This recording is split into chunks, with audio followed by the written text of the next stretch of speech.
అందరికీ నమస్కారం. ఈరోజు మనం చెప్పుకోబోయే కథ మినిస్టర్ గారి భార్య.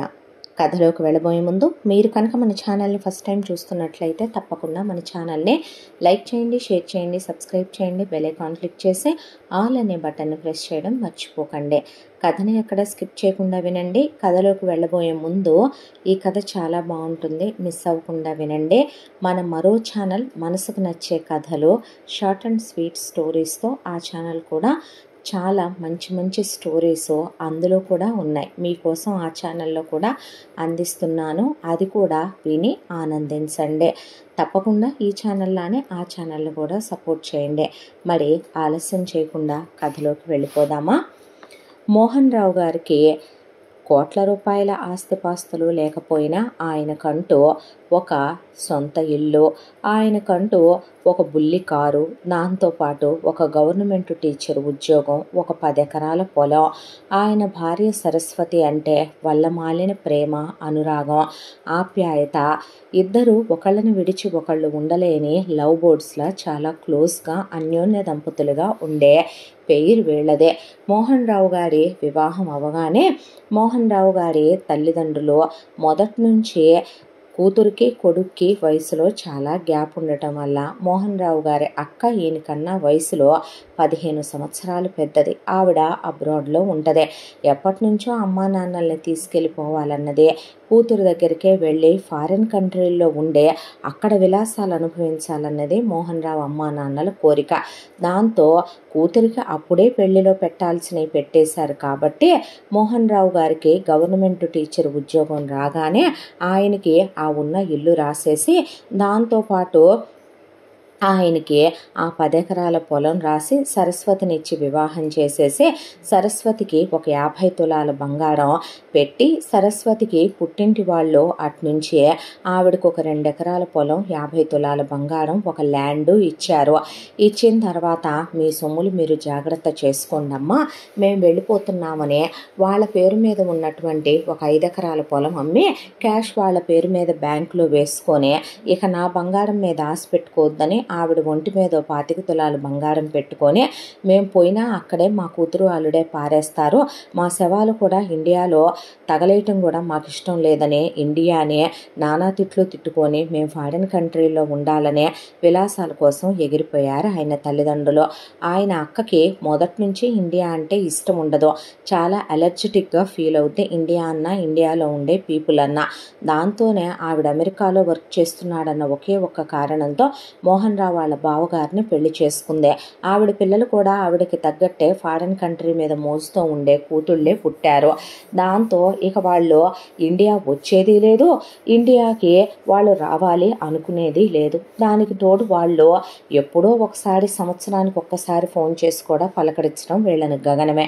ఒక సంవత్సరం 2 ఏళ్ళు ఫోన్ చేశాక ఆ ఫోన్లు కూడా బంద్ అయిపోయి ఆ తర్వాత మేము వేరే స్టేట్ మారిపోతున్నాం, మా నెంబర్ మారింది, ఇస్తాం, ఇదిగో అదిగో అన్నారు.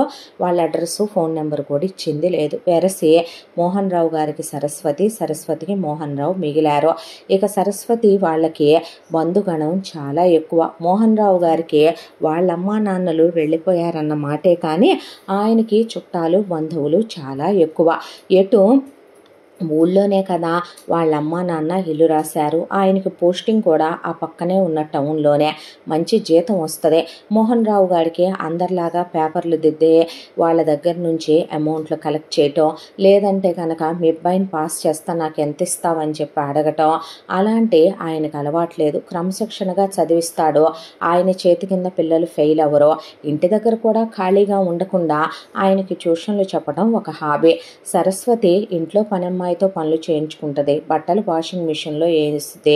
సొంత ఇల్లే కాబట్టి ఆవిడ ఖాళీగా ఉండటం ఎందుకని కుట్లు, అల్లికలు, మిషన్ కుట్టుకుంటూ కాలక్షేపం చేస్తూ ఉంటుంది. వీళ్ళిద్దరూ వచ్చిన ప్రతి సినిమాకి వెళతారు. మార్కెట్లోకి వచ్చిన ప్రతి చీర ఆయన భార్యకి గిఫ్ట్గా తెస్తాడు. ఇద్దరు ట్రిప్పులకి వెళ్ళొస్తారు. సరదాగా సంతోషంగా ఆ 10 ఎకరాల పొలం ఆయన కౌలుకు కూడా వేయించకుండా సొంతానికి వేయించుతూ అదొక కాలక్షేపం. ఇంట్లో 2 పాడి గేదెలు ఉన్నాయి, ఆవిడ వాటిని చూసుకుంటూ బయట పాల ఆరోగ్య ఆరోగ్యానికి మంచిది కాదని వాళ్ళు తాగినన్ని తాగి మిగతాయి కేంద్రానికి పోస్తూ ఉంటారు. ఇలా సరదాగా మొక్కలు పెంచుకుంటూ కూరగాయలు వేసుకుంటూ పిల్లలకి ట్యూషన్ చెప్పుకుంటూ మోహన్ రావు మాస్టర్ అంటే ఎవరైనా చేతులెత్తి దండం పెట్టేలాగా, సరస్వతమ్మ అంటే ఎవరైనా సరే ఆవిడ ఎదురొస్తే చాలా అవ్వని పనులు కూడా అవుతాయి అనేంత మంచి దంపతులు వీళ్ళు. ఇక దానికి తోడు వీళ్ళకున్న అన్యోన్యతకి, వీళ్ళకున్న ప్రేమకి, వీళ్ళకి ఒకళ్ళను ఒకళ్ళు మాట అనుకోవటం, దెప్పి పొడుచుకోవటం ఇలాంటి అసలు అలవాటే ఉండదు. ఇద్దరు ఒకళ్ళకొకళ్ళు సహాయ సహకారాలు అందించుకునే భార్యాభర్తలు. దానికి తోడు వీళ్ళిద్దరికీ అతి మెతకతనం అనే అలవాటు కూడా ఉంది. గట్టిగా మాట్లాడరు ఇద్దరు మెతక మనుషులే. దాంతోనే ఒక ఇంట్రోవర్ట్కి ఇంకో ఇంట్రోవర్ట్కి బాగా జత కుదురుద్ది అన్నట్టుగా వీళ్ళిద్దరికి బాగా సెట్ అయిపోయినట్టుంటారు వైఫ్ అండ్ హస్బెండ్. వీళ్ళ అన్యోన్య దాంపత్యానికి వీళ్ళకి 3 పిల్లలు కలిగారు. పెద్దమ్మాయి నందిని తర్వాత రెండో అమ్మాయి వాహిని తర్వాత మాధవ్. పిల్లలకి వయసుల్లో గ్యాపులు కూడా ఉన్నాయి. పెద్దమ్మాయికి రెండో అమ్మాయికి వయసులో 4 ఏళ్ళు తేడా, రెండో అమ్మాయికి కొడుక్కి వయసులో 2 ఏళ్ళు తేడా. ఇక ఆ 3 పుట్టిన తర్వాత ఆపరేషన్ చేయించేసుకో సరసు, ఇంకా వద్దులే నువ్వు అంటే అలాగే మోహన్ నీ మాట కాదన్నానా అనే ఇక ఆ పిల్లల్ని పంచప్రాణాలని పెంచుకుంటూ వాళ్ళకి తినా గొడవ బాగానే ఉన్నప్పుడు దేని గురించి దిగులు పడాలి. పిల్లల్ని మాత్రం మంచి స్కూళ్ళల్లో వేసి చదివించాలన్నదే ఆయన కోరిక. సరస్వతి కటాక్షం ఉంటే లక్ష్మీదేవి వాళ్ళకి ఏదో ఒక రూపంలో అనుగ్రహం చూపిస్తుంది అనే దాంతో ఆయన పిల్లల్ని చిన్నప్పటి నుంచి చదువు పరంగా ఆయన టీచర్ అవటం ఒకటే. ఆయనకి చదువు అంటే ఇష్టం ఉండటంతో బాగా ప్రేరేపించేవాడు. సరస్వతికి కూడా భర్త ఇష్టాన్ని కాదంటం ఇష్టం లేదు. ఆవిడకి పిల్లలకి చదువుతో పాటు ఇంకా అదర్ యాక్టివిటీస్ కూడా ఉండాలనుకునే మనిషి సరస్వతి. దాంతో ఆడపిల్లలకి సంగీతం, నృత్యం, వాళ్ళకి మ్యూజికల్ ఇన్స్ట్రుమెంట్స్ వాయించటం, పెద్దమ్మాయి వీణ, రెండో అమ్మాయి వైలిను, దానికి తోడు కొడుకుని స్పోర్ట్స్లో ఎంకరేజ్ చేయటం. పిల్లాడికి కూడా డాన్సు, మ్యూజిక్, గిటార్ చాలా బాగా వాయిస్తాడు పిల్లాడు. ఇలా స్కేటింగ్ అని అవని ఇవని పిల్లలకి స్విమ్మింగ్లని అన్నీ నేర్పిస్తూ ఎప్పుడు చూసినా పిల్లల విషయంలో బిజీగా ఉంటారు మౌడు పెళ్ళాం. ఇలా కాలచక్ర ప్రవాహంలో రోజులు గడిచిపోతూ ఎవరికైనా దేవుడు పుడుతూనే పుణ్యం చేసుకొని పుడతారు కొందరు తల్లులు అంటూ ఉంటారు పెద్దవాళ్ళు. అలా వీళ్ళ పిల్లలు 3 బాగానే చదువుతారు. కానీ రెండో అమ్మాయి కన్నా కొడుకు కన్నా పెద్దమ్మాయి నందిని చదువుల పుట్ట. సాక్షాత్తు ఆ సరస్వతే పుట్టిందేమోననే పొంగిపోయేవాడు ఆయన. అసలు ఎక్కడ మార్కు కటఫ్లో తీయాలో తెలియట్లేదు సార్, మాకు అవుట్ ఆఫ్ వేసేస్తే బాగోదని తీయటమే తెలుసా నందినికి అని అన్నప్పుడు ఆయన గుండె ఆనందంతో నిండిపోయేదే. డాన్స్ చేసి కూతురు అరంగేట్రం చేసినప్పుడు ఆ నేర్పించిన నాట్యాచార్యులు వారు నా జన్మ సార్థకత పొందిందన్నప్పుడు ఆయన ఆనందానికి అవధుల్లేవు. ఆ అమ్మాయి వీణ వాయిస్తుంటే సాక్షాత్తు సరస్వతి వాయిస్తున్నట్టే ఉంది. నా జీవితంలో ఇంత బెస్ట్ శిష్యురాలు ఇంకొక అమ్మాయి లేదని, ఆ అమ్మాయి పాట పాడుతుంటే అలా చెట్ల మీద పిట్టలాలకిస్తున్నాయని, ఆ అమ్మాయి బొమ్మలు గీస్తే ఇంత అద్భుతంగా ఎవరూ గీయలేరేమో మనిషిలాగే, అంత చిన్న డిఫెక్ట్ కూడా లేకుండా అనేలాగా అన్నిట్లో ఫస్టే ఉంటుంది నందినే. వాహిని బాగా చదువుద్ది, మాధవ్ కూడా బాగా చదువుతాడు, అన్నిట్లో యాక్టివ్గా ఉంటారు. కానీ నందిని అంతా ది బెస్ట్ అనేలాగా మాత్రం ఈ పిల్లలిద్దరు కూడా ఉండలేరేమో. పేరుకు మీరు రెండో అమ్మాయికి వాహిని అని పేరు పెట్టినా మీ పెద్దమ్మాయి అంత కాదు అని 90% తెచ్చుకోవటానికి 100% తెచ్చుకోవటానికి తేడా ఉందన్నట్టు ఉంటారు వీళ్ళ పిల్లలు 3 కూడాను. ఆయన ఆవిడ చాలా సంతోషపడి దేవుడు ఏ జన్మలోనూ చేసుకున్న పుణ్యం మంచి భార్యనిచ్చాడు, మంచి ఉద్యోగాన్ని ఇచ్చాడు, నలుగురిలో పరువు ప్రతిష్టలు ఇచ్చాడు, గౌరవం విలువ ఇచ్చాడు. దానికి తోడు సొంత ఇల్లుంది, పొలం ఉంది, ఆస్తిపాస్తులకు లోటు లేదు.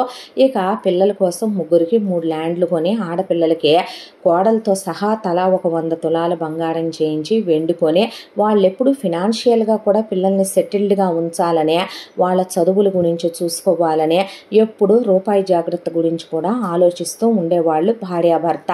ఇలా కాలచక్ర ప్రవాహంలో రోజులు గడిచిపోతూ ఆడపిల్లలిద్దరికీ ఓణీల ఫంక్షన్లు, పెద్ద మనిషి ఫంక్షన్లు, మగపిల్లాడికి దోతల ఫంక్షన్లు ఇవన్నీ చేసుకొస్తూ పెద్దమ్మాయి 10th స్టేట్ ఫస్ట్ వచ్చింది. దాంతో ఇంటర్లో ఫ్రీ సీట్ వచ్చింది వచ్చింది పెద్దమ్మాయికి చాలా పెద్ద కాలేజీలో. ఆయన ఆనందానికి పట్టపగ్గాలు లేవు. ఆ తర్వాత పెద్దమ్మాయి ఇంటర్లో అలాగే తెచ్చుకుంది మార్కులు. పేపర్లో ఫ్లెక్సుల మీద బ్యానర్ల మీద వేసేసుకున్నారు కాలేజీ వాళ్ళు. ఆ తర్వాత పెద్దమ్మాయి ఎంసెట్లో హైయెస్ట్ టాప్ ర్యాంక్ తెచ్చుకునేసరికి చాలా పెద్ద పెద్ద బలిసిన వాళ్ళు పిల్లలు చదివే కాలేజీలో ఊహలో కలలో కూడా అసలు మధ్యతరగతి మానవుడు చూడలేడేమో అనేంత ఖరీదైన కాలేజ్లో పెద్దమ్మాయికి మెరిట్ సీట్ వచ్చింది. ఆయన ఆనందానికి అవధులు లేవు. రూపాయి ఫీజు వద్దని ఆ అమ్మాయికి బుక్స్ దగ్గర నుంచి అన్నీ వాళ్ళే ప్రొవైడ్ చేస్తామని చెప్పారు. కాలేజ్ హాస్టల్ ఫ్రీయేనని చెప్పారు. కానీ కాలేజ్ హాస్టల్లో పెద్దమ్మాయి ఉండలేను అందే. వీళ్ళుండేది వేరే ఊరు, కాలేజ్ సీట్ వచ్చింది వేరే ఊరు. నేను బయట ఎవరితో అయినా ఫ్రెండ్స్తో ఉంటాను నాన్న, నేను అలా అట్మాస్ఫియరు నాకు కొంచెం ఎంబారసింగ్గా ఉంది, అక్కడ ఉండాలనిపించట్లేదు నాకు చూసి వాతావరణం అనేసరికి సరస్వతి మోహన్ రావు పిల్లని కాలేజ్లో చేరుద్దామని వెళ్ళి నోరెళ్ళబెట్టుకున్నారు. ఆ కాలేజ్ చూసే కలలోనైనా నేను ఇలాంటి కాలేజ్లో నువ్వు కష్టపడి చదువుకోకపోతే నా వల్ల అయ్యే పనేనా తల్లి, రూపాయి ఫీజు లేకుండా ఇలా జాయిన్ చేయటం అనేది కలలానే ఉందమ్మా అని ఆయన పొంగిపోతే ఆ కాలేజ్లో బాగా బలిసిపోయిన వాళ్ళు బిఎండబ్ల్యూలు బెంజులు ఓ రేంజ్లో వస్తున్నారు స్టూడెంట్స్, చాలా పెద్ద పెద్ద వాళ్ళ పిల్లలు. అదంతా చూసి ఆయన ఈ మహాసముద్రంలో జాగ్రత్తగా ఉండాలమ్మా అనేసరికి ఆ అమ్మాయి నవ్వేసిందే. ఆ తర్వాత పిల్లని కాలేజ్లో అడ్మిషన్ తీసుకొని ఇంటికి తీసుకొచ్చిన తర్వాత మరి కాలేజ్ హాస్టల్ బాగాలేదంటే ఎందులో చేరుస్తావు అన్నయ్య, వదిన, అక్క, బావ, మావయ్య, పెదనాన్న అనుకుంటా వీళ్ళ చుట్టాలు ఒక 500 మంది ఉంటారు. వాళ్ళే సరిపోతారు. ఏ చిన్న ఫంక్షన్ అన్నా వీళ్ళింట్లో జస్ట్ చిన్న ఫంక్షన్కి, పెద్ద ఫంక్షన్ అంటే ఓ 10,000 మందే వస్తారు వీళ్ళ చుట్టాలు, అంతమంది ఉంటారు. సరస్వతి తరపున మోహన్ రావు తరపున ఆ 500 మంది బాగా దగ్గర బంధువులు అన్నమాట వాళ్ళు. దాంతో వచ్చే పిల్లని ఏం చేద్దాం అనుకుంటున్నా మరి అనేసరికి బయట ఆల్రెడీ వచ్చేటప్పుడే ఒక చోట చూసి వచ్చాము. ఒక 3 ఆడపిల్లలు ఉంటున్నారు. వాళ్ళు ఆల్రెడీ వేరే వేరే కాలేజీల్లో చదువుకుంటున్నారు. చాలా మంచి పిల్లలు. అక్కడ ఆల్రెడీ వాళ్ళు ఉండేదే 4BHK ఫ్లాట్లో ఉంటున్నారు. ఒక్కొక్కళ్ళు ఒక్కో బెడ్రూమ్ వాడుకొని హాల్ కామన్గా వాడుకుంటారంట. పిల్లలు చాలా మంచోళ్ళు. పిల్ల అక్కడే ఉంటానంటుంది. నేనెటు ఫీజు కట్టే పని లేదు కదా, కాబట్టి పిల్లకి బట్టలు కూడా కొనే పని లేదు, వాళ్ళమ్మ కుట్టిన బట్టలే వేసుకుంటుంది కదా. అదే సరస్వతి ఒక 50 జతలు రెడీ చేసి పెట్టింది పిల్లకి. ఆ ముక్కలు ఈ ముక్కలు తెచ్చి ఆ చీరలు ఈ చీరలు తెచ్చి కట్ చేసి కుట్టి పెద్దదానికి చిన్నదానికి ఇద్దరికి రెడీగానే పెట్టుంచుద్దుగా. ఈసారి పెద్ద పిల్ల వెళ్తుందని ఊరగాయలు పచ్చళ్ళు అన్నీ కూడా రెడీ చేసి పిండి వంటలతో పంపుదామని తీసుకొచ్చాను. దాని గురించి బాధే ఉందే, అదృష్టవంతుడివే, మేము కన్నాం పిల్లల్నే, అలా ఉండాలి పిల్లంటే. ఏం అదృష్టం లేవే నీదే, పేపర్లో నువ్వే, ఫ్లెక్సుల మీద నువ్వే, మీ కాలేజీ ప్రిన్సిపల్లో ఫలానా నందిని చదివింది మా స్కూల్లో అని చెప్పుకుంటున్నారు అడ్మిషన్లకి వెళ్తే. ఆ అమ్మాయి ఆ మాటకి నవ్వి, నందిని చాలా సున్నిత స్వభావురాలు, చాలా సెన్సిటివ్, చాలా మెతక. రెండో పిల్ల కొడుకు కూడా అంతే ఉంటారు. కానీ వీళ్ళిద్దరికన్నా కూడా తగ్గని మెతక స్వభావం. గట్టిగా గొంతెత్తి మాట్లాడటం కూడా చేత కాదు. ఆ చదువులు విద్యలు విద్యలు విద్యలు తప్ప మరో ప్రపంచం ఉండదు. నవ్వి, ఈరోజు మనం రేపు ఇంకెవరో అయినా వాళ్ళు ఫ్లెక్సుల మీద వేశారనో వేస్తారనో, వాళ్ళు న్యూస్ పేపర్లో వేశారనో, today's newspaper tomorrow's waste paper అంటారు. మనకు ముందు ఎంతమంది అధిరోహించినటువంటి మెట్లవి. ఈరోజు నేనంతా వాళ్ళ ముందు ఎప్పుడూ కూడా సముద్రాన్ని చూసి వర్షపు చుక్క మిడిసి పడకూడదు. ఎందుకంటే ఎన్నో చుక్కలు కలిస్తేనే కదూ ఆ సముద్రం జలంతో నిండేదే.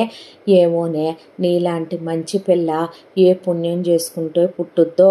ఆ రోజు అనుకునే వాళ్ళంట్లే త్రేతాయుగంలో రాముళ్ళలాంటి కొడుకు మాకు పుట్టలేదే అని, నీలాంటి కూతురు పుట్టలేదే అనుకోవాలి. ముగ్గురికి ముగ్గురు అలాగే పుట్టారులే మీ అమ్మా నాన్నలకి అన్న తర్వాత నవ్వేసి పిల్లకి అన్ని ప్యాకింగులు చేయించి కావలసినవన్నీ కొనిపెట్టి తీసుకెళ్ళి వీళ్ళు కాలేజ్లో వదిలిపెట్టి జాగ్రత్త అమ్మా అని చెప్పి ఒక బ్యాంక్ అకౌంట్ ఓపెన్ చేసి ఆ పిల్లకి ఏటీఎం కార్డు ఇచ్చి ఆ బ్యాంక్ అకౌంట్లో అమౌంట్ ఉందమ్మా, కావాలంటే మళ్ళీ మాకు ఫోన్ చేయని పిల్లకు ఒక కొత్త సెల్ ఫోన్ కొనిచ్చి, చెప్పులు, అమ్మాయికి స్టేషనరీ కావలసినవి కొనిచ్చి, శానిటరీ నాప్కిన్ల దగ్గర నుంచి అన్నీ ఇప్పించుకొని మాకు ఏ అవసరం ఉన్నా ఫోన్ చేయమ్మా, నెలకోసారి ఎవరో ఒకళ్ళం వచ్చి చూసి వెళ్తామంటే అంకుల్ మేము ఉన్నాంగా చూసుకుంటాంలే అని ఆ అపార్ట్మెంట్లో మిగతా 3 పిల్లలు ఉంటే నేను పంపించినవి అందరికీ నమ్మా, మా అమ్మాయికి ఒక్కదానికే కాదు, అందరు తినండి, కలిసి ఉండండి, కొట్టుకోవద్దు, తిట్టుకోవద్దు, గొడవలు ఆడుకోవద్దు అంటే ఆ అమ్మాయిలు నవ్వేసిన తర్వాత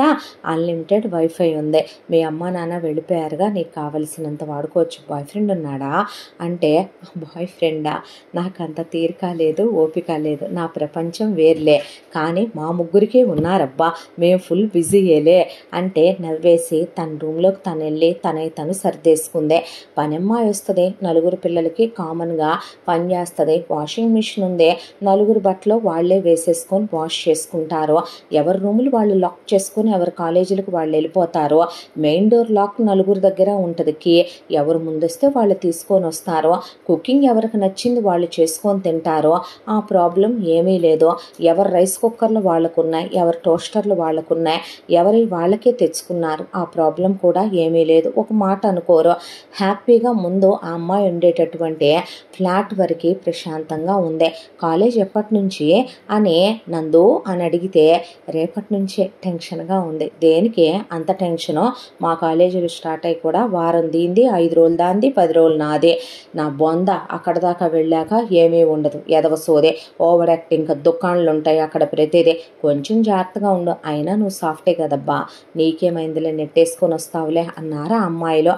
ఆ తర్వాత నెక్స్ట్ డే కాలేజ్కి వెళ్ళింది. కాలేజ్లో ర్యాగింగ్ అలాంటివి లేవు, అది చాలా మంచి కాలేజు. దాంతో కాలేజ్కి వెళ్ళగానే ఆ అమ్మాయి క్లాస్కి వెళ్ళింది. క్లాస్కి వెళ్ళగానే చాలామంది అబ్బాయిలు ఆ అమ్మాయిని చూసి చాలా అందంగా ఉంటుంది అమ్మాయి, నందిని అందం చూసి, సాఫ్ట్ నేచర్ చూసి, ఆ అమ్మాయి మాట్లాడే పద్ధతి చూసి లెక్చరర్స్ వచ్చి ప్రీవియస్గా ఏ కాలేజ్లో చదివావమ్మా, పర్సంటేజ్ ఎంత అని వాళ్ళు చాలా గర్వంగా ప్రౌడ్గా ఆ అమ్మాయి గురించి నుంచోబెట్టి మాట్లాడుతుంటే అబ్బాయిలందరూ అలా చూస్తూ ఆ అమ్మాయి వైపు కన్ను తిప్పుకోలేకుండా చూసేవాళ్ళే తప్ప చూడని వాళ్ళు ఎవరూ లేరు. ఆ తర్వాత నందిని అదే రోజున క్లాస్లో మధుకర్ అని ఒక అబ్బాయి కళ్ళల్లో పడింది.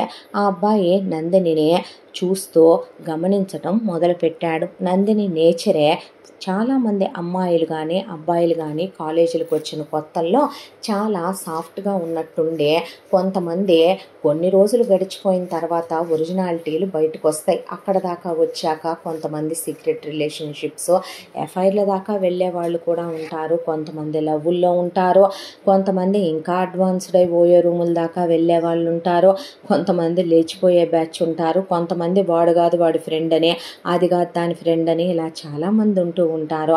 ఏది ఏమైనప్పటికీ 1 year స్టడీ చేయింది ఎవరి గురించి తెలుసుకోలేమని మధుకర్ మాత్రం గమనిస్తూ ఉండేవాడు నందినినే.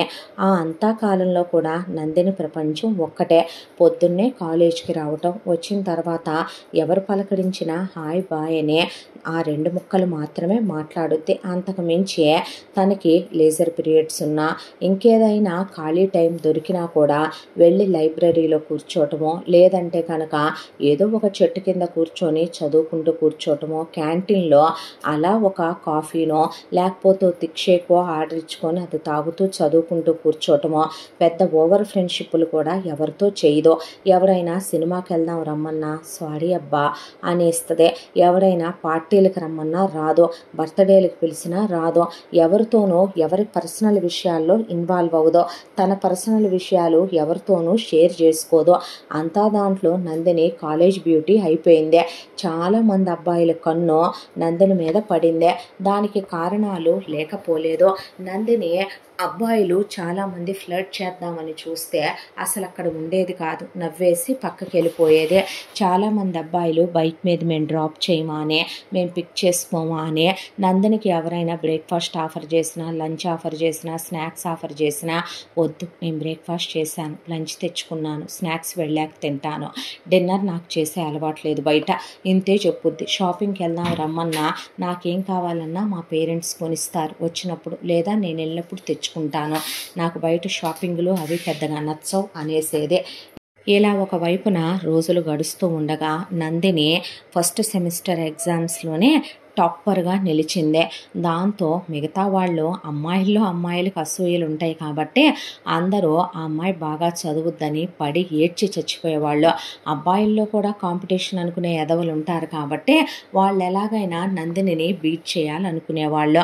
నందినిని కనపడకుండా సెటైర్లు వేసినా సరే నందిని నీవు ఎవరితో కాంపిటీషన్ పెట్టుకుంటావు, నాతోనా అని అడిగితే నాతో నేనే అనుకుంటాను, నాకు కాంపిటీషన్లు పెద్దగా అలవాట్లేవు, ఎందుకంటే ఈరోజు నేను రేపు మరొకళ్ళు ఎవరైనా కావచ్చు, చదువుకోవటం నాకు ఇష్టం, నేను ఇష్టంతో చదువుకుంటున్నాను, ఎవరి మీద గెలవాలనో ఎవరినో తొక్కేయాలనో ఎవరినో అడగదొక్కేయాలనో చదువుకోవటం లేదు. నేను చదువు నాకు జ్ఞానాన్ని పెంచుద్దని, అదంటే నాకు ఇష్టం కాబట్టి నేను దాన్ని ఇష్టపడుతూ చదువుకుంటున్నాను, ఐ లవ్ ఎడ్యుకేషన్ అనేసి నవ్వు వెళ్ళిపోయేదే.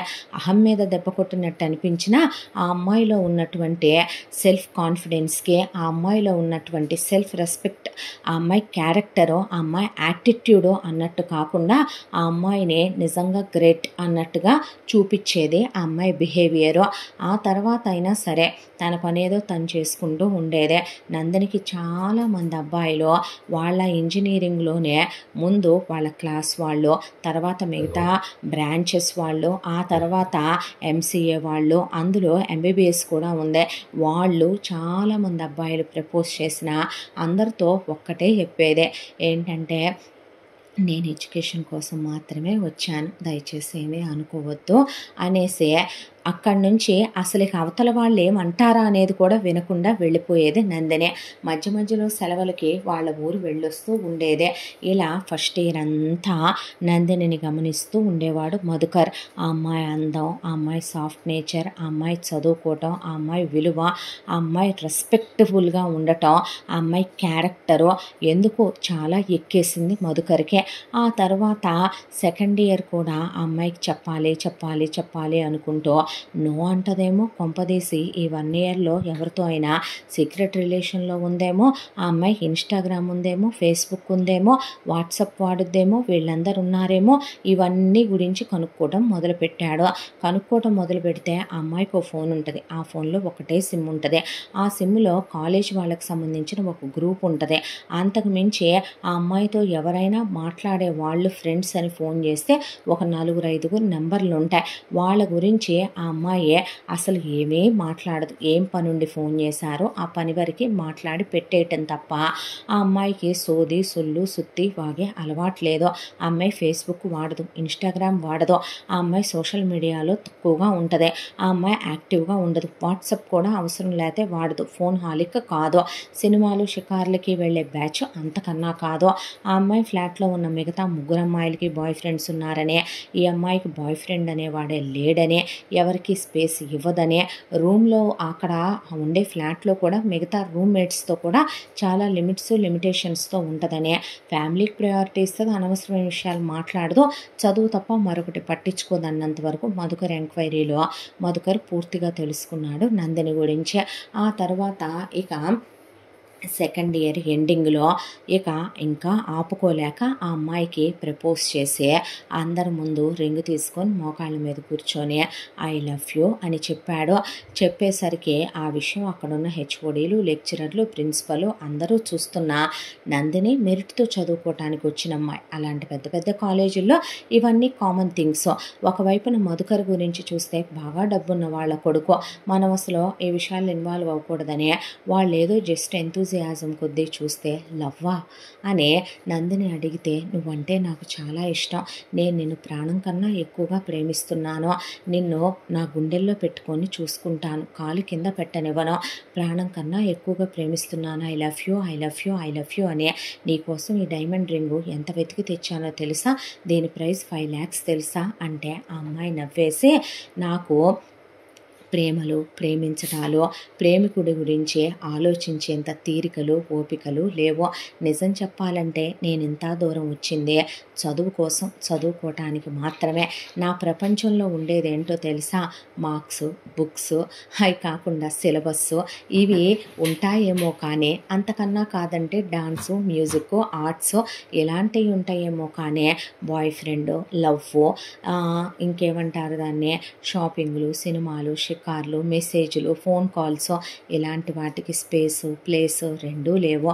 ఏంటి మధుకర్, నువ్వు కూడా సేమ్ క్లాసే కదా, నాకెప్పుడు నీ మీద అలాంటి ఉద్దేశం లేదు, ఇప్పుడు రాదు, దయచేసి నన్ను ఇబ్బంది పెట్టి నువ్వు ఇబ్బంది పడకు అని ఆ అమ్మాయి అక్కడి నుంచి వెళ్ళిపోయినా ఆ అమ్మాయిని వదలకుండా లవ్ చేయి లవ్ చేయి లవ్ చేయి అని ఆ అమ్మాయి వెంటపడి తిరుగుతూనే ఉన్నాడు. తిరుగుతూనే ఉంటే మధుకర్కి సపోర్ట్ చేస్తూ మిగతా అమ్మాయిల అబ్బాయిలు కూడా మమ్మల్ని అంటే నో అన్నావు, వాడు చాలా గ్రేట్ పర్సను, వాడిది అమర ప్రేమ, అలా నువ్వు కాదంటే వాడు ఏమైపోతాడో ఆలోచిస్తున్నావా, ఎవరో ఒకరిని పెళ్లి చేసుకోవా, ఎవరైనా ది బెస్ట్ కావాలనుకుంటారు కదా, మధుకర్ ది బెస్ట్ అనే అమ్మాయిలు అబ్బాయిలు అసలు అలాంటి వాడు దొరుకుతాడా, వాడు ఎంత ఇన్నోసెంటు, ఎంత మంచోడు, వాళ్ళకి అంత డబ్బున్నా కూడా వాడు డౌన్ టు ఎర్త్ ఉండే పర్సను, అమ్మాయిలకి చాలా రెస్పెక్ట్ ఇచ్చి మాట్లాడతాడు, ఎప్పుడైనా తప్పుగా మాట్లాడటం నువ్వు చూసావా, ఎంత లాయల్ పర్సన్ వాడు, అది ఇది అని చెప్తే ఇక ఒకవైపున మధుకర్ ఊపిరాడనివ్వట్లేదు నందినికి. ఇదంతా అనవసరం అనుకున్న నందిని వాళ్ళ అమ్మా నాన్నలకు ఫోన్ చేసి, ఇలా ఒక అబ్బాయి ఐ లవ్ యూ అని చెప్తున్నాడు నాన్న, ఏం చెప్పమంటావు అని అడిగితే ఆయన ఒక్కటే చెప్పాడు, చూడమ్మా సెకండ్ ఇయర్ అయిపోతుంది, ఇంకో 2 సంవత్సరాలు, ఆ తర్వాత నువ్వు ఇష్టపడి చదువుకుంటే పీజీ మరొక 2 ఏళ్ళు, మనం అక్కడికి చదువుకోవటానికి వెళ్ళాం, చదువు వరకు మాత్రమే చూసుకొని వస్తే మంచిదే, మిగతా విషయాలు ఇప్పుడు ఆలోచించేంత వయసు నీకు లేదు, మనసు అంత పెద్దది నీది కాలేదు, ఇక మా విషయం అంటావా, ఇప్పుడు నీ విషయంలో మేము నీ పెళ్లి గురించి ఏ ఆలోచన, నీ ప్రేమ గురించి ఎలాంటి డెసిషన్లు తీసుకునే సిచ్యువేషన్లో లేవు తల్లే, వదిలేయమ్మా అని ఆయన అన్నాక, అలాగే నాన్న మీరు ఎలా చెప్తే అలాగే అనేసరికి గుడ్ అమ్మా అన్నాడు ఆయన.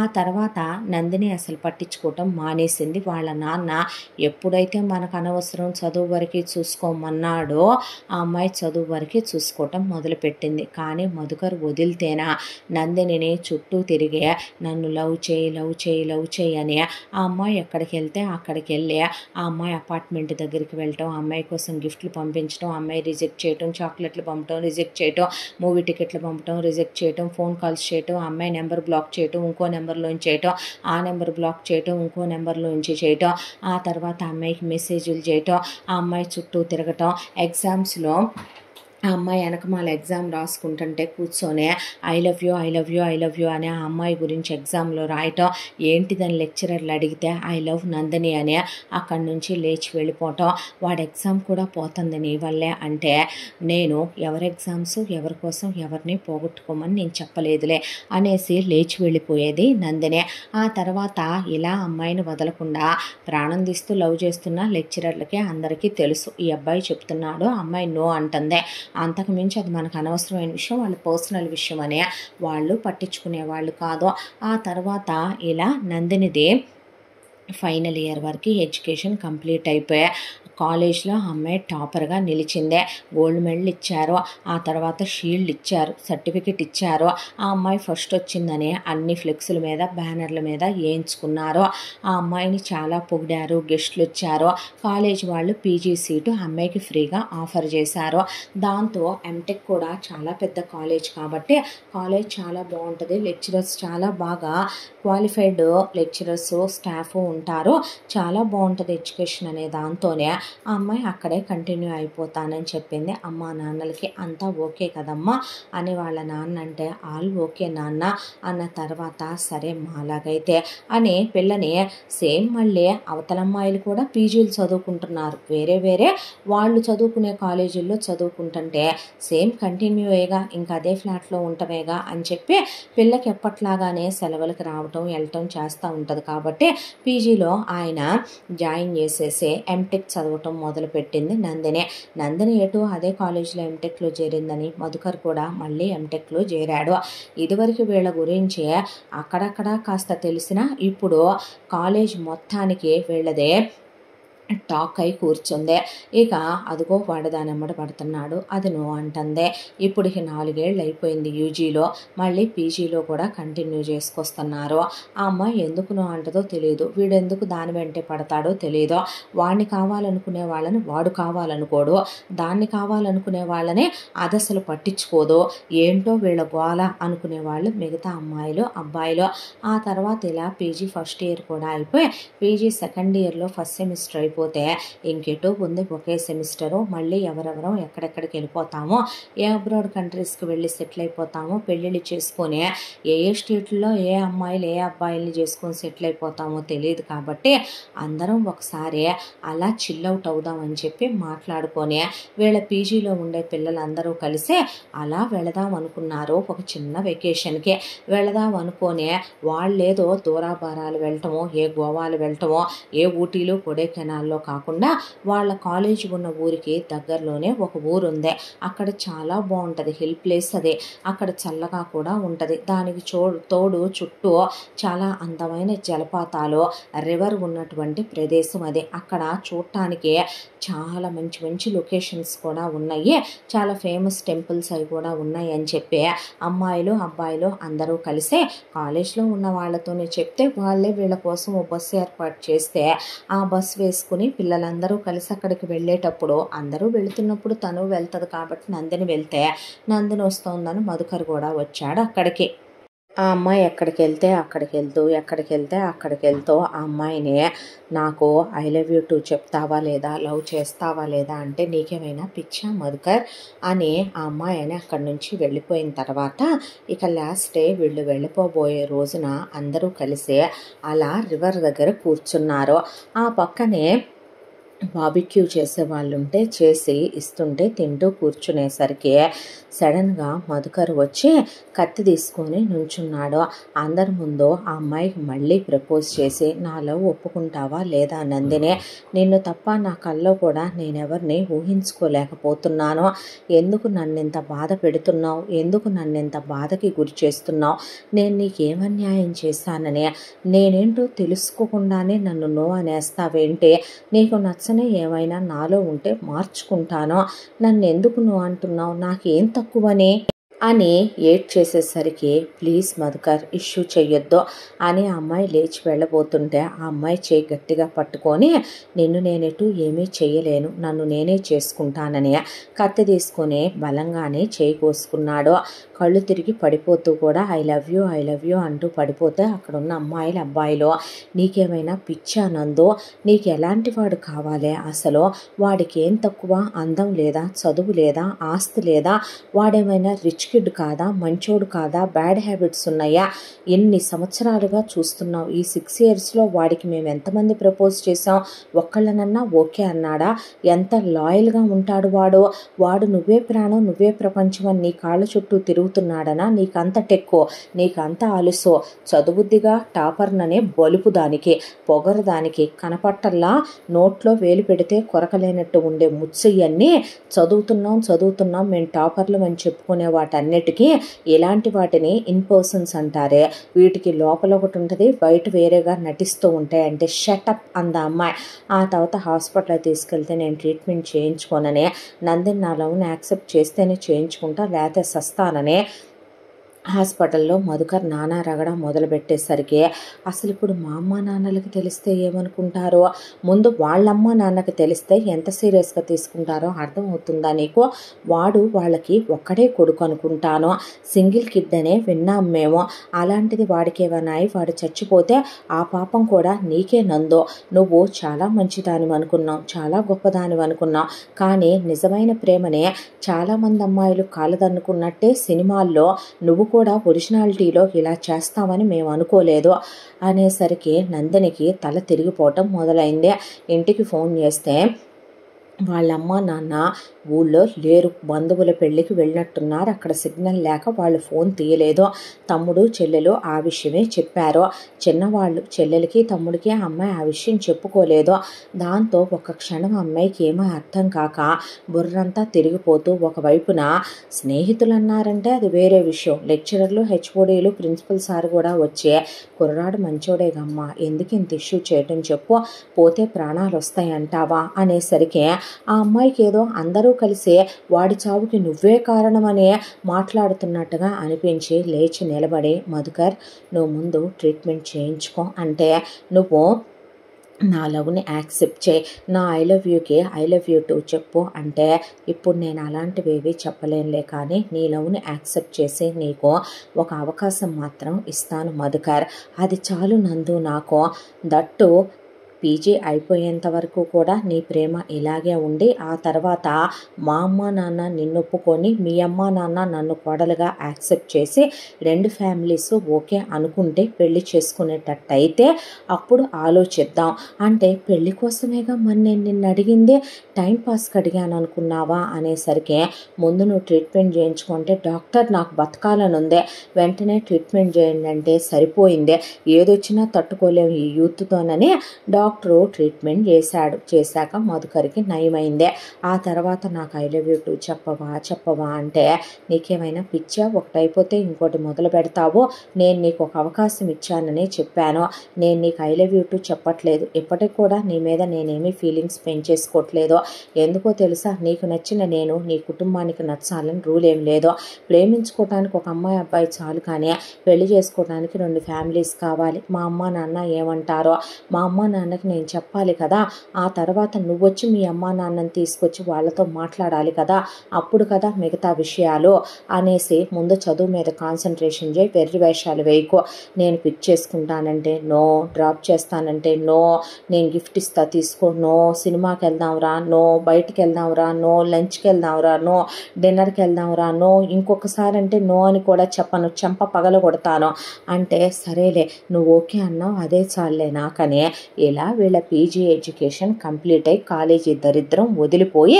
పీజీలో కూడా ఎంటెక్లో టాపర్గా నందినే ఉండే, అక్కడ కూడా మళ్ళీ మెడలు షీల్డ్ సర్టిఫికెట్ కామన్ కాబట్టి కాలేజీలో టాటా బాయ్ బాయ్ అయిపోయి నందిని వాళ్ళ ఊరికి బయలుదేరబోయే రోజు, నువ్వేమీ మీ అమ్మ నాన్నలకి చెప్పొద్దులే నందో, నా వల్ల నువ్వు ఆ ప్రాబ్లం ఫేస్ చేయడం కూడా నాకు ఇష్టం లేదని ఫ్రెండ్స్ అందరి ముందు నేనే మా అమ్మ నాన్నలకి చెప్పి వాళ్ళని ఒప్పించి మీ ఇంటికి తీసుకొచ్చి మీ పేరెంట్స్తో మాట్లాడిస్తాను అన్న తర్వాత, అంత మంచోడు నీకు దొరుకుతాడంటే మీకు దండమమ్మ తల్లి, మీలాంటి ఫ్రెండ్స్ ఎక్కడా ఉండరు అనేసి ఆ అమ్మాయి మొత్తానికి ఈ విషయాన్ని ఇంకక్కడితోనే ఆ అమ్మాయి సీరియస్గా తీసుకోకుండా, రేపొద్దున నెక్స్ట్ లైఫ్ ఏంటి, ఆ అమ్మాయికి ఒక మంచి గూగుల్ లాంటి దాంట్లో ఏదైనా పెద్ద సాఫ్ట్వేర్ దాంట్లో ఒక జాబ్ సంపాదించాలని, ఓ మంచి ఉద్యోగం చేయాలని, ఆ తర్వాత లైఫ్ ఎలా ఉంటుంది అనేది పైన ఒకడున్నా డిసైడ్ చేస్తాడనుకొని నందిని బయలుదేరి వెళ్ళిపోయిన తర్వాత మధుకర్ ఇంటికి వెళ్ళాడు.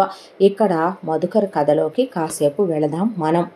మధుకర్ వాళ్ళది పాలిటిక్స్ బ్యాక్గ్రౌండ్. మధుకర్ వాళ్ళ తాత పెద్ద పొలిటీషియన్, మధుకర్ వాళ్ళ అమ్మ నాన్న తాత అంటే మధుకర్ వాళ్ళ నాన్న ప్రస్తుతం మినిస్టర్ కనకరాజు. వాళ్ళు పాలిటిక్స్ బ్యాక్గ్రౌండ్ ఉన్న ఫ్యామిలీ. మధుకర్ వాళ్ళ అమ్మ పేరు రాగిణి. డబ్బు ఉన్న మదం, అహంకారం, గర్వం, పొగరు, తలకొవ్వు అన్నీ ఉన్న ఒక ఆడది రాగిణి. రాగిణి ఏది చెప్పినా కనకరాజు అది వినేయాలి, వింటాడు.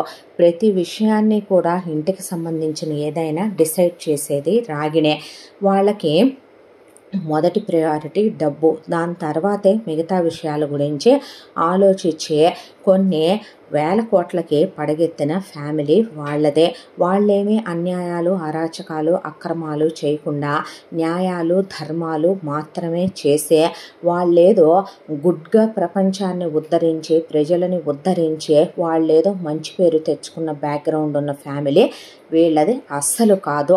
వాళ్ళకి ఒక్కగానొక్క కొడుకు మధుకర్. చిన్నప్పటి నుంచే మధుకర్ని చిన్నతనం అంతా కూడాను వాళ్ళు చాలా పెద్ద పెద్ద స్కూళ్ళల్లో వేసి కేర్ టేకర్లో, ఆయాల పెంపకంలో పెరిగి, ఆ తర్వాత మధుకర్ అక్కడి నుంచే హాస్టళ్లలో చదువుకుంటూ, ఆ తర్వాత ఇప్పుడు మధుకర్ వాళ్ళది కూడా వేరే ఊరే.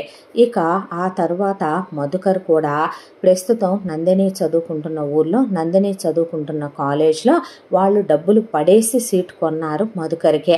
అలా నందిని చదువుకునే కాలేజ్కి వచ్చాడు మధుకర్. ఇలా 6 years ఎడ్యుకేషన్ ఇక్కడ కంప్లీట్ అయిపోయాక ఇప్పుడు ఇంటికి వెళ్ళిన మధుకర్ అమ్మా నాన్నల్ని కూర్చోబెట్టి, నేను ఇలా నందిని అని ఒక అమ్మాయిని ప్రేమించానని, ఆ అమ్మాయిని పెళ్లి చేసుకుంటానని, ఆ అమ్మాయిని తప్ప ఎవరిని పెళ్లి చేసుకోను అన్న తర్వాత ఆ అమ్మాయి వాళ్ళ బ్యాక్గ్రౌండ్ ఏంటి, మిలీనియర్ కూతురా, బిలీనియర్ కూతురా, వాళ్ళ నాన్న ఏం చేస్తాడు ఏంటి అని డీటెయిల్స్ అడిగింది రాగిణి. ఈ ఇంత దాంట్లో కూడా నందిని వెర్రితనం, తిక్కలతనం, పిచ్చితనం, అమాయకత్వం, నందినికి నిజంగానే చదువు పట్ల తప్ప మిగతా వాళ్ళ ఫ్యామిలీలోకి లోతుల్లోకి వెళ్ళే అలవాటు అమ్మాయికి లేదు. కాబట్టి మధుకర్ ఫ్యామిలీ గురించి, అమ్మా నాన్నల గురించి, వాళ్ళ బ్యాక్గ్రౌండ్ డీటెయిల్స్ గురించి ఆ అమ్మాయి అసలు ఎక్కడా కనుక్కోలేదు. ఎవరిని ఆరా తీసే అలవాటు, నా పక్కన ఏం జరిగితే నాకెందుకు, నేను కరెక్ట్గా ఉండటం నాకు అవసరంగానే అనుకునే క్యారెక్టర్ కాబట్టి నందిని ఇవేమీ పట్టించుకోలేదు. కానీ నందిని విషయాలన్నీ మధుకర్ ఆల్రెడీ ఎంక్వైరీ చేసుకుని ప్రేమలోకి వెళ్ళాడు కాబట్టి మధుకర్కి నందిని గురించి A to Z తెలుసు. దాంతో మధుకర్ వాళ్ళ అమ్మా నాన్నలతో నందిని వాళ్ళ నాన్న ఒక స్కూల్ మాస్టర్ అని, నందిని వాళ్ళమ్మ ఒక హౌస్ వైఫ్ అని, నందిని చాలా బాగా చదువుద్దని, అందంగా ఉంటుందని, టాపర్ అని, బాయ్ ఫ్రెండ్స్ లేరని, ముఖ్యంగా వర్జిన్ అని, క్యారెక్టర్ ఉందని, తనే కుక్కల్లే కాళ్ళ వెంట పడి తిరిగినా కూడా 4 ఏళ్ల నుంచి తనలో కూడా తను సూసైడ్ చేసుకునే వరకు యాక్సెప్ట్ చేయలేదని, ఆ అమ్మాయి కాలేజ్లో చాలామంది అబ్బాయిలు ప్రపోజ్ చేశారని, మనకన్నా డబ్బున్న అబ్బాయిలు కూడా ఆ అమ్మాయిని గుండెల్లో సింహాసనం వేసి కూర్చోబెట్టి నెత్తిని పెట్టుకొని చూసుకుంటామన్నారని, వాళ్ళ అమ్మా నాన్నల్ని కాలేజ్కి తెచ్చి ఒప్పిస్తామన్నా కూడా నో అని కూల్గా చెప్పిందని, చదువుల సరస్వతి అని, ఆ అమ్మాయి ఆర్ట్స్లో ఫస్ట్, డ్యాన్స్లో ఫస్ట్, మ్యూజిక్లో ఫస్ట్, మ్యూజికల్ ఇన్స్ట్రుమెంట్స్ వాయించడంలో ఫస్ట్, అన్నిట్లో ఫస్టే, చాలా వినయం, విధేయత, వినమ్రత ఉంటుందని, గట్టిగా మాట్లాడదని, సున్నిత స్వభావురాలని ఆ అమ్మాయి గురించి పిన్ టు పిన్ చెప్పాడు కూర్చొని మధుకర్. అంతా విన్న తర్వాత నువ్వు ఏం చెప్పినా ఎన్ని చెప్పినా ఒక్కటే చెప్తాను, నాకు ఈ సంబంధం ఇష్టం లేదో. ఇంత బ్రతికి మనకున్న వేల కోట్ల రూపాయల ఆస్తులు ఎక్కడ, ఆఫ్టర్ ఆల్ ఒక గవర్నమెంట్ స్కూల్ టీచర్ కూతుర్ని చేసుకోవటం ఏంట్రా స్టూపిడ్ ఫెలో, నాకు నచ్చలేదో. లవ్ అన్నావు, ఎంజాయ్ చేసే ఉంటావు కదా, టైంపాస్ అయిపోయే ఉంటుంది కదా, నువ్వు ఎక్స్పీరియన్స్లు చేయాల్సినవి చేసే ఉంటావు కదా, లైట్ తీసుకో అనేసి లేచి నుంచుంది రాగిణి. అమ్మా నీకేమైనా పిచ్చా, ఇంత దాంట్లో తను వర్జిన్ అని చెప్తుంటే మరి నువ్వు దాని ఒంటి మీద చేయకుండా అది వర్జిన్ అని ఎలా కన్ఫర్మ్ చేసావు? అమ్మ నీకేమైనా పిచ్చా, తను ఏ బాయ్ ఫ్రెండ్స్ లేనమ్మాయే, సోషల్ మీడియాలో కూడా ఉండనమ్మాయే, తను ఇప్పటి వరకు కూడా ఎవరికి ఐసైట్ కూడా ఇవ్వదు. అలాంటి అమ్మాయి గురించి నేనేంటి, ఎవడైనా అదే సర్టిఫై చేస్తాడు మా కాలేజ్ మొత్తం కూడాను. ఆ అమ్మాయి చాలా మంచిదే, నేను అమ్మాయితో ఎక్స్పీరియన్స్ చేయటం ఏంటి, అమ్మాయిని పెళ్లి చేసుకుంటానని నేను చెప్తుంటే అనేసరికి మాకు ఇష్టం లేదని రాగిణి అన్నాక కనకరాజు మీ అమ్మకే నచ్చకపోతే ఏం చేద్దాంరా అనే పాటికే మధుకర్ నానా గోల నానా యాగి చేసి ఇటు రాగిణి నానా గొడవ నానా గోల అయ్యాక మధుకర్ మీద చేయి చేసుకుంది. చెప్తే వినవా అనేసరికి నువ్వు అమ్మవా, నువ్వు నాన్నవా, నేను ఒక్కగానొక్క కొడుకునంటారు, ఇదంతా నా కోసమే ఉందంటారు, నన్ను మీరు అర్థం చేసుకోలేనప్పుడు ఇంకెందుకు నేను బ్రతికి ఉపయోగం ఏంటి, నా ప్రేమ నాకు దక్కనప్పుడు నేను బ్రతకను, మొన్నటి వరకు తనొప్పుకో లేదు, కాళ్ళ వేళ్ళ పడి తన్నొప్పించుకొని వచ్చానంటే ఇప్పుడేమో మీరు ఒప్పుకోవట్లేదు, ఇదెక్కడ టార్చరు, ఇదెక్కడ గొడవ నాకని మళ్ళీ సూసైడ్ అటెంప్ట్ చేసి డోర్లు మూసేసుకున్నాడు మధుకర్.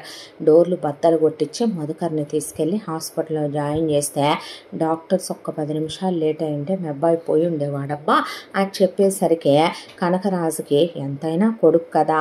దాంతో రాగిణినే, చూడు రాగిణి, మనం ఎంత సంపాదించినా ఏం చేసినా మనకెంత పొలిటికల్ బ్యాక్గ్రౌండ్ ఉన్నా రేపొద్దున నా రాజకీయ వారసుడుగా మనకున్న వేల కోట్ల రూపాయల వ్యాపారాలు చూసుకోవాలన్నా, ఆస్తిపాస్తులు చూసుకోవాలన్నా వాడంటూ లేకపోతే ఇదంతా ఎవరి కోసం మనం కూడబెట్టిందే. నచ్చింది అంటున్నాడు కదా, ఆ అమ్మాయి స్కూల్ టీచర్ కూతురా లేకపోతే ఒక చిన్న గవర్నమెంట్ ఉద్యోగస్తుడు కూతురా, ప్రైవేట్ ఉద్యోగస్తుడు కూతురా అనేది తీసి పక్కన పెడితే రాజు మెచ్చిందే రంభ అని పెద్దవాళ్ళు చెప్తారు చూడు. అలాగా ఇప్పుడు నీ కొడుకు అమ్మాయి నచ్చిందే. నచ్చినప్పుడు వాడి మనసుకు నచ్చిన అమ్మాయినిచ్చి చేస్తేనే కదా వాడు హ్యాపీగా ఉంటాడో. మనమే వాడి కోసం, మన బిడ్డ కోసం 10 మెట్లు దిగటంలో తప్పు లేదు. మనమేవి ఆ అమ్మాయిని కట్నాలు కానుకలు ఎక్స్పెక్ట్ చేసే కోడలుగా తెచ్చుకుందామని నేను చెప్పట్లేదు. వాడు నచ్చిందన్నప్పుడు ఆ అమ్మాయినిచ్చి చేస్తే అయిపోద్ది కదా గొడవ. ఉన్న ఒక్కగానొక్క బిడ్డని దూరం చేసుకొని మనం బావుకునేదే ఉందే అనేసరికి రాగిణి ఆలోచించింది. అసలు ఒక వారం రోజులు ఏమీ మాట్లాడలేదు. మధుకర్ కాళ్ళు పట్టుకున్నాడు, ఏడ్చాడు, అన్నం తిన్నన్నాడు, ఉన్నాడు. నేను అమ్మాయి లేకపోతే బ్రతకలేనన్నాడు. నువ్వు బిడ్డని కన్న గొడ్రాలు అవుతావన్నాడు. వేరే అమ్మాయిని నువ్వు ఇచ్చి చేసినా నేను ముట్టుకోనన్నాడు, కాపురం చేయనన్నాడు. అసలు నేను ప్రాణాలతో బ్రతికి ఉండనన్నాడు. దాంతో రాగిణి ఆలోచించి మళ్ళీ ఒకసారి కనకరాజును పర్సనల్ ఎంక్వైరీ చేయించమంటే మోహన్ రావు వాళ్ళ ఫ్యామిలీ చాలా క్లీన్ అండ్ గ్రీన్గా ఉందని, ఆయన కానీ ఆయన వైఫ్ కానీ ఆయన పిల్లలు ముగ్గురు కానీ చాలా పర్ఫెక్ట్గా ఉన్న ఫ్యామిలీ అనే రిపోర్ట్ వచ్చేసరికి సరే అలాగైతే నీ మాట కాదంటూ ఎందుకు, ఇప్పుడు నీకు నచ్చింది అంటున్నావు కదా, అలాగేలే వాళ్ళ ఇంటికి వెళ్ళి వాళ్ళ అమ్మా నాన్నలతో మాట్లాడి వెళ్ళి జరిపిస్తాను, సరేనా, తిను, ఇంకా పిచ్చి వేషాలు వెయ్యకు అని చెప్పింది కొడుకుతో. మధుకర ఆనందానికి వాళ్ళమ్మ ఆ మాట అన్నాక అవధుల్లేవో. వాళ్ళమ్మ నాన్నే గిరగిరా తిప్పేసి కడుపు నిండా తినేసి తను షాపింగ్ చేసుకొచ్చుకొని ఆ తర్వాత వెళ్దామని మంచి రోజు చూసి వెళ్దామని వాళ్ళు ఇక్కడి నుంచి నగలు బట్టలు తీసుకొని నందిని వాళ్ళ ఇంటికి వెళ్ళారు. వెళ్ళేసరికి సరస్వతి, మోహన్ రావు ఎవరా వీళ్ళు అని చెప్పి అనుకున్న తర్వాత మినిస్టర్ కనకరాజు గారు, వారి భార్య రాగిణి గారు, వారి అబ్బాయి మధుకర్ గారు అని అక్కడికి వచ్చిన పిఏ చెప్పాడు. అప్పటికే సరస్వతి తన బంధువులకి, మోహన్ రావు తన బంధువులకి ఫోన్ చేసేసరికి ముందు 500 మంది బంధువులు అలా 1 గంటలో అక్కడికి మొత్తం అలా దిగబడ్డారు. ఆ తర్వాత నందినిని విషయం ఏంటమ్మా అంటే అప్పుడు నీకు ఫోన్లో చెప్పాను కదా నాన్న, నన్ను ఒక అబ్బాయి ప్రేమించాడని, అది తనే. ఆ తర్వాత తను ఇలా సూసైడ్ అటెంప్ట్ చేశాడు, ఇలా కాలేజ్లో ఇలా చెప్పాడు నాన్న, నేను ఇలా మీతో మాట్లాడమన్నాను, నేను తనకేం మాట ఇవ్వలేదు, నేనేం తనకు ఐ లవ్ యూ టు చెప్పలేదు, మీ ఇష్టం నాన్న, మీరు ఎలా డిసైడ్ చేస్తే అలా, నేనైతే ఏమీ కావాలనుకోవటం లేదు, వద్దని అనుకోవటం లేదు, మీ ఇష్టం అని చెప్పేసింది అమ్మాయి. దాంతో మోహన్ రావు సరస్వతి కూర్చొని ఆలోచిస్తుంటే ఏంటంకులు ఆలోచిస్తారు అని, మధుకర్ మీ కాళ్ళు పట్టుకుంటానని, తన్ని హ్యాపీగా చూసుకుంటానని, తన్నిచ్చి నాకు పెళ్లి చేయండి అని, మీకు దండం పెడతానని, కావాలంటే మీ ఇంట్లో ఇల్లరికి ఉంటానని, మీకోసమని నేను చిన్న జాబ్ చేయమన్నా చేస్తానని, ఏంటి బాబు ఇదంతా అంటే మా వాడు ఎంత ప్రేమిస్తున్నాడో మీరు అర్థం చేసుకోండి, మీ అమ్మాయిని మా ఇంటి కోడలుగా పంపించండి అంటే ఎంతైనా పొలిటికల్ బ్యాక్గ్రౌండ్ ఉన్నవాళ్ళు కాబట్టి ఆయన కాస్త భయపడే వెనక్కి తగ్గే, అంత పెద్ద డబ్బున్న వాళ్ళతో వియ్యం అందటం అంటే ఎలా ఉంటుందోనని ఆవిడ కాస్త భయపడుతూ ఆలోచిస్తాము, కొంచెం టైం ఇవ్వండి అనేసరికి చుట్టాలు బంధువులు ఏంటి ఆలోచించేది, అంత గొప్ప డబ్బున్న వాళ్ళ సంబంధం కల్లోనైనా మన పిల్లకు వచ్చుద్దా, వాళ్ళకై వాళ్ళే కోరి వస్తే మనం కాలు తన్నుకోవటం పద్ధత, ఆ పిల్లాడు మన పిల్ల అంటే పడి చచ్చిపోతానంటున్నాడు, అలాంటోడికి ఇచ్చి చేస్తేనే కదా పిల్ల సుఖపడుద్ది, వాళ్ళకేం తక్కువని కోట్ల రూపాయల ఆస్తులున్నాయి, వాళ్ళ మావ పదవిలో ఉన్నాడు, రేపు దీని మొగుడే రాజకీయ వారసుడవుతాడు, ఉన్న ఆస్తి అంతటికీ కూడా వారసుడవుతాడు, మన పిల్లని పువ్వుల్లో పెట్టి చూసుకుంటారు, సెంట్రలైజ్ చేసి ఇళ్లల్లో ఎక్కితే కారు దిగితే కారు, వేస్తే నగ తీస్తే చీర, ఏం తక్కువనే అంత ప్రేమించే మొగుడు, అసలు మన అమ్మాయిని వాళ్ళు కాస్తైనా కష్టం కలగనిస్తారా? నువ్వుగా చూసినా నీ కూతురు ఏదో టాపర్ కాబట్టి నీ కూతుర్ని నువ్వు ఇప్పుడు దాకా పీజీ దాకా చదివించుకొచ్చావు, ఫ్రీ ఎడ్యుకేషను. రేపు మీ అమ్మాయి టాపర్ కాబట్టి నెలకు ఒక 2 లక్షల రూపాయల ఉద్యోగం, 3 లక్షల రూపాయల ఉద్యోగం మీ అమ్మాయికి వచ్చుద్దే. మీ అమ్మాయికి నువ్వు ఏ అబ్రాడ్ సంబంధమో తీసుకొస్తే ఉన్న 10 ఎకరాల పొలంలో నువ్వు వేసుకుందే 2 ఎకరాల పొలం పెడదామని. 2 ఎకరాల పొలం 2 కోట్లు వేసుకో. నువ్వు పెడదామనుకుంది 100 తులాల బంగారం, ఒక 50 లక్షల రూపాయలు ల్యాండ్, దానికి తోడు ఒక 50 పెళ్లి ఖర్చులకు పెట్టి పెళ్లి చేసి పంపిస్తావో. కానీ వాళ్ళకైతే నువ్వు ఎంత ఇవ్వగలవో వాళ్ళు ఏం చెప్తున్నారో వింటున్నావు కదా. కానీ కట్నం వద్దంటున్నారు, అమ్మాయిని ఇచ్చి పంపిస్తే చాలంటున్నారు, వచ్చి అక్షింతలు వేయమంటున్నారు, అన్ని ఖర్చులు మావేనంటున్నారు, అంగరంగ వైభవంగా మేమే పెళ్లి జరిపించుకుంటాం అంటున్నారు. వాళ్ళ అబ్బాయి ఇష్టాన్ని కాదనలేక వాళ్ళు అన్ని మెట్లు దిగి మన పిల్లనే అడగటానికి వస్తే మనం ఇలా మాట్లాడొచ్చా? వాళ్ళేమైనా మనకన్నా కులంలో ఇది కాదా? పోనే ఒక రకంగా వేరే కులాలైనప్పటికీ దూరాలేం కాదు కదా. అయినా డబ్బుంటే ఇవన్నీ చెరిగిపోతాయి. డబ్బున్నోడు పెద్ద కులమోడు కిందకైనా దిగొచ్చు, కిందోడు పైకైనా ఎక్కొచ్చు. ఇప్పుడు అవన్నీ కాదు అసలు మాటలు. మనకు కావాల్సిందే మనకి మన పిల్ల సుఖపట్టం కావాలి. వాళ్ళకి ఇచ్చి చేస్తే మన పిల్ల సుఖపడుద్ది, కాదనొద్దు అనే చుట్టాలు బంధువులు అంటాం. మా అబ్బాయి ఇష్టాన్ని కాదనొద్దండి, మీ అమ్మాయి గురించి 2 సార్లు సూసైడ్ అటెంప్ట్ చేశాడు, మీరు కాదంటే మా అబ్బాయి చనిపోతాడు అనే కనకరాజు చెప్పటం, రాగిణి ఇంతగా అడిగించుకోవటం పద్ధతి కాదు అనేసరికి మధుకర్ మీకు దండం పెడతా కాళ్ళు పట్టుకుంటానని ఏడ్చేసేసరికి సరే అన్నారు. అన్న తర్వాత అక్కడికక్కడే పసుపు కుంకాలు పెట్టి నందినికి బొట్టు పెట్టి మేము ఎంగేజ్మెంట్కి కబురు పెడతాం అని చెప్పి అక్కడి నుంచి వెళ్ళిపోయిన తర్వాత ఎంతో అంగరంగ వైభవంగా అంత డబ్బున్న వాళ్ళు కోట్ల రూపాయలు ఖర్చు పెట్టి ఎంగేజ్మెంట్ జరిపిస్తారు.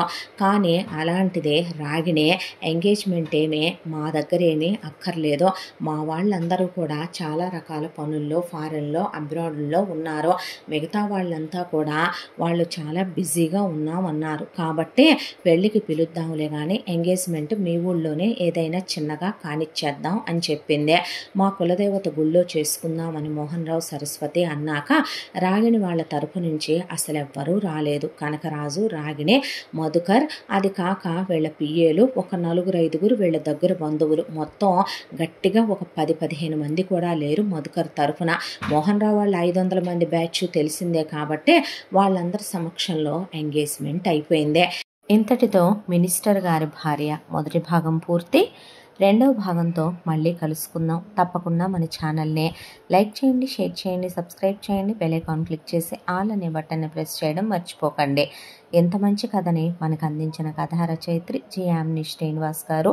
రెండో భాగంతో కాసేపట్లో మీ ముందుకు వస్తాను. ఈ కథ చాలా బాగుంటుంది. ప్రతి పార్ట్లో మనకి ఏదో ఒక సస్పెన్స్ ఉంటుంది.